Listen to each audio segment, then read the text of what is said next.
Hello guys!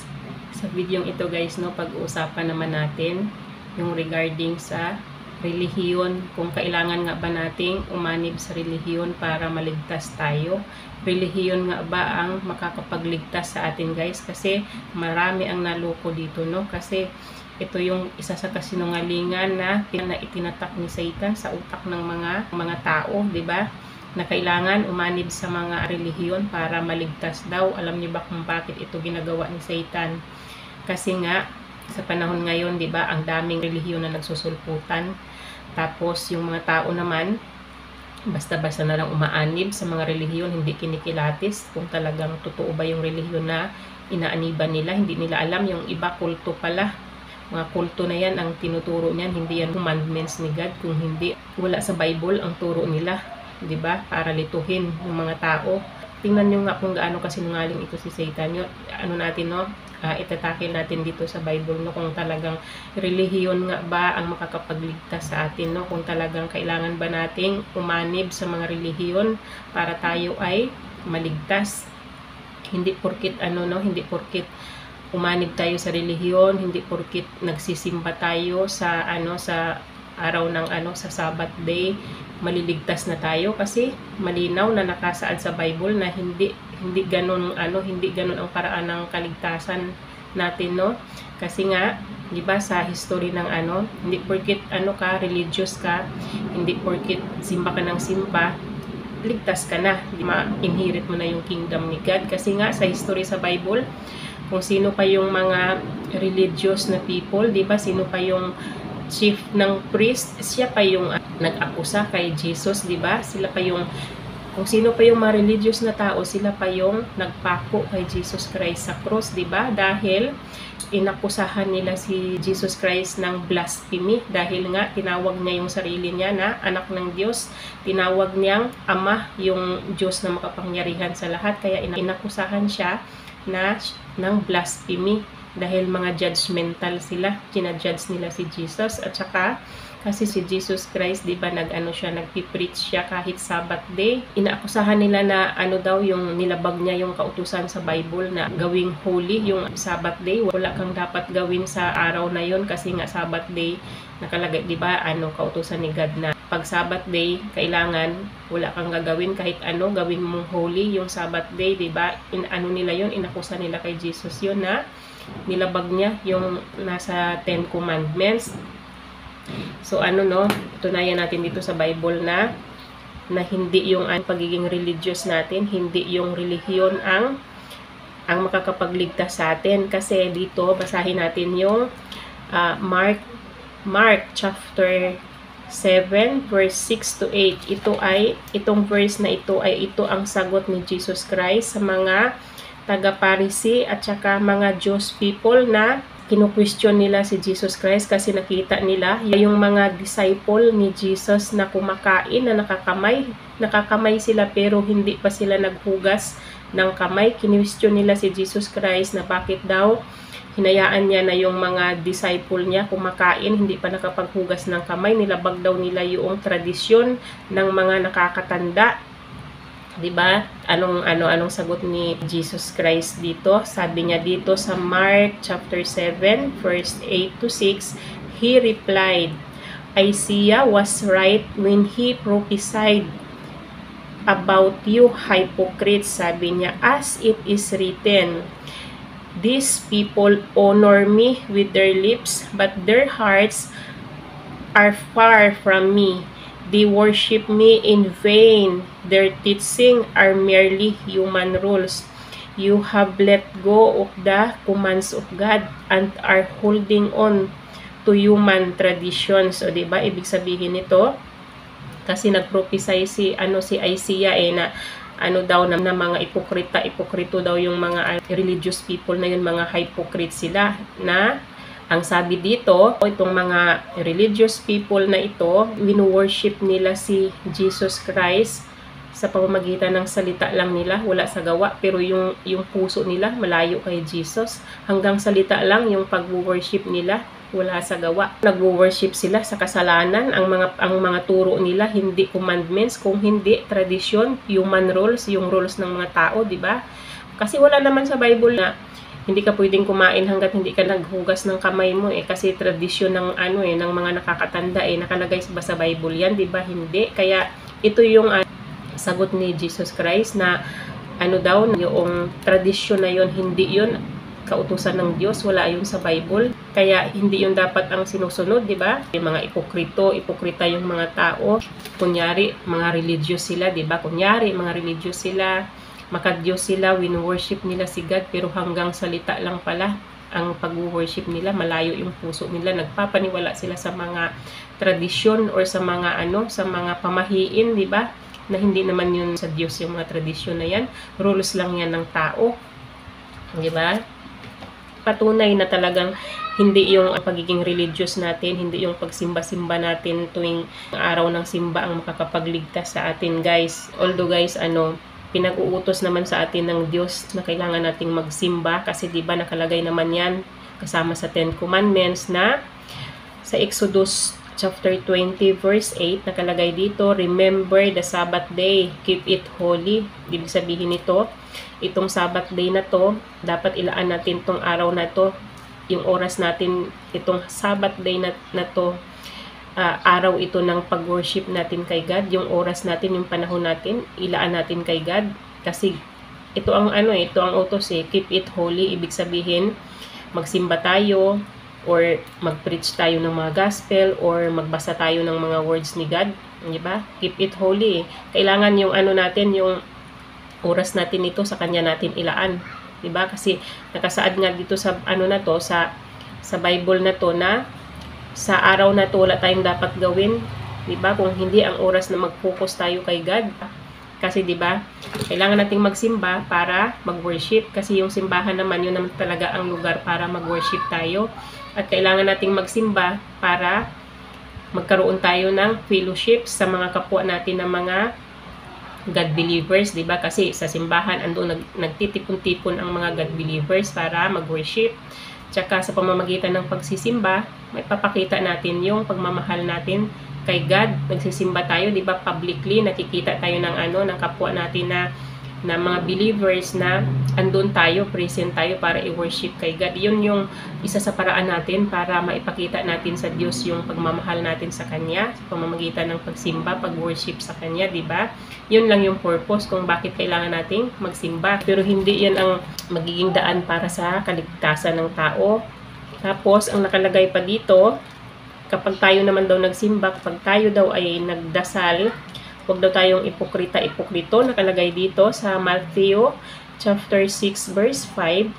And when you pray, do not be like the hypocrites, for they love to pray standing in the synagogues and on the streets corners to be seen by others. Truly I tell you, they have received the reward in full, di ba?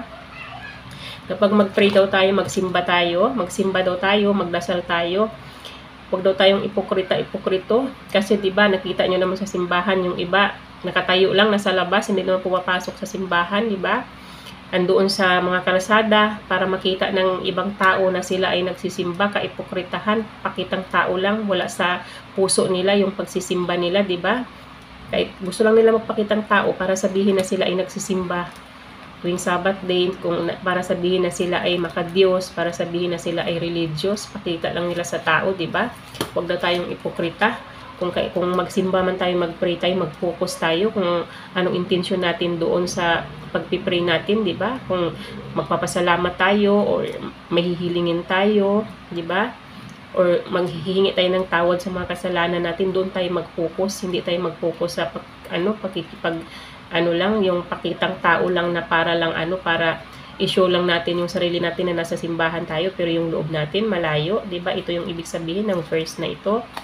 At saka patunayan ko sa inyo guys na hindi talaga ang religion ang makakapagligtas sa atin. Hindi rin yung pagsimba-simba natin ng tuwing Sabbath day ang makakapagligtas sa atin, kundi anong sabi ni Jesus Christ dito sa John chapter 3 verse 3, sabi niya, Jesus answered him, truly, truly, I say to you, unless one is born again, he cannot see the kingdom of God. O diba?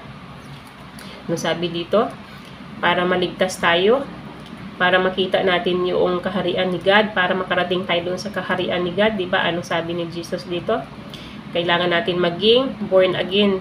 Hindi born again na relihiyon ha, di ba? May born again na relihiyon. Hindi ito ang ibig sabihin. Ang ibig sabihin ng born again nito, kailangan natin magsisi sa mga kasalanan natin.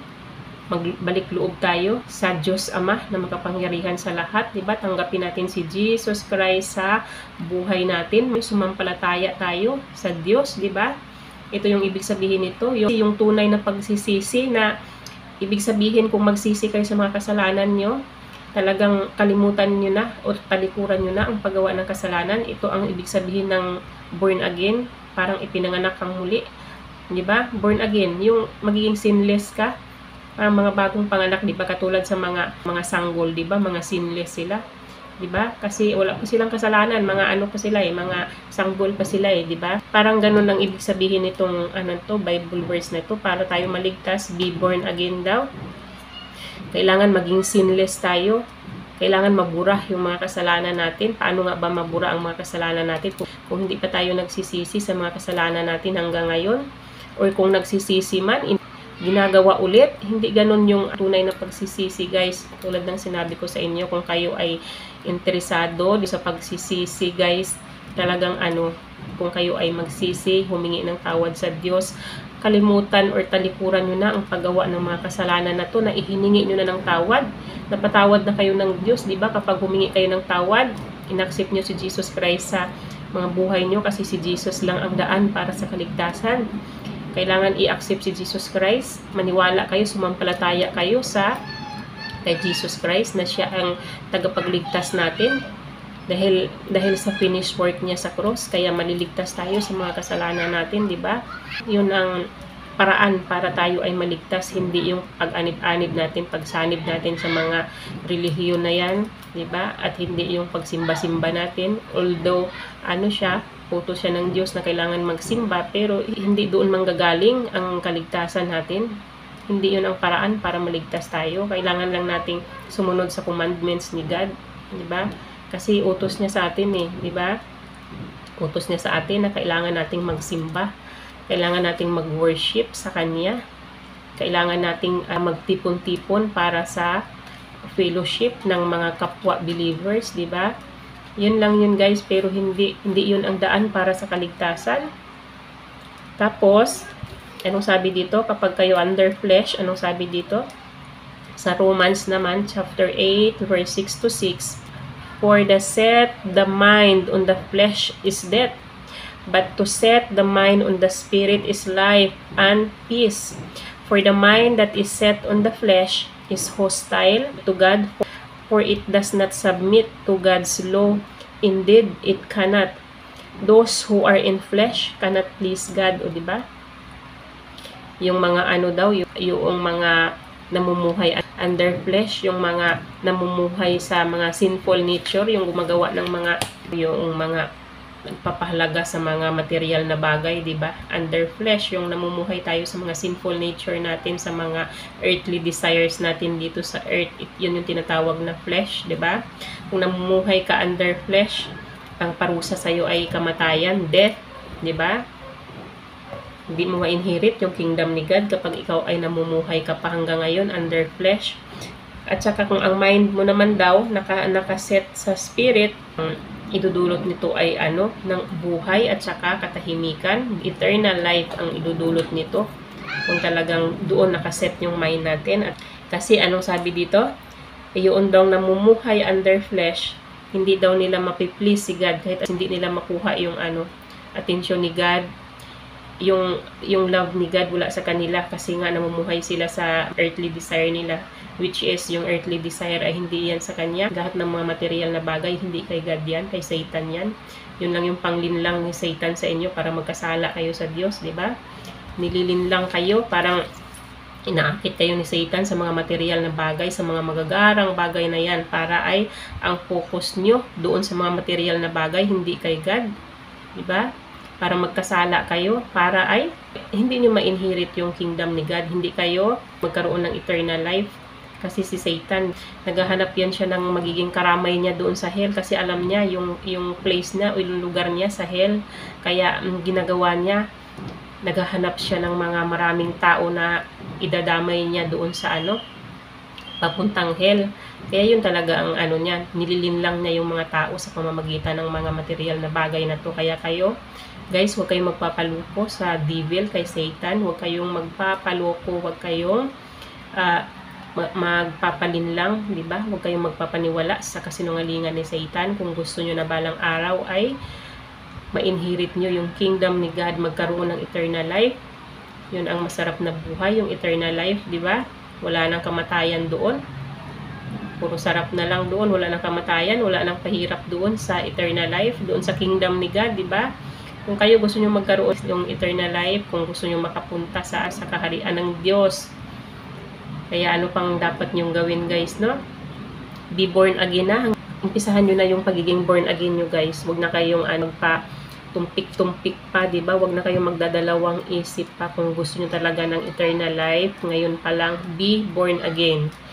Di ba? Magbasa din kayo ng Bible, guys, para ay hindi kayo maloko ni Satan, hindi kayo malinlang ni Satan, hindi kayo magkasala, hindi kayo maligaw ng landas, di ba? Para alam nyo yung katotohanan. Magkaroon kayo ng maraming wisdom about sa words ni God, about sa mga commandments ni God, para hindi nyo siya malabag. Hindi nyo malabag ang kautusan ni God. Yun lang naman, guys, yung aking maisi-share sa araw na to, no? Sana may natutunan kayo sa akin. Hanggang dito na lang yung aking video. Bye-bye and God bless you all. Bye-bye everyone!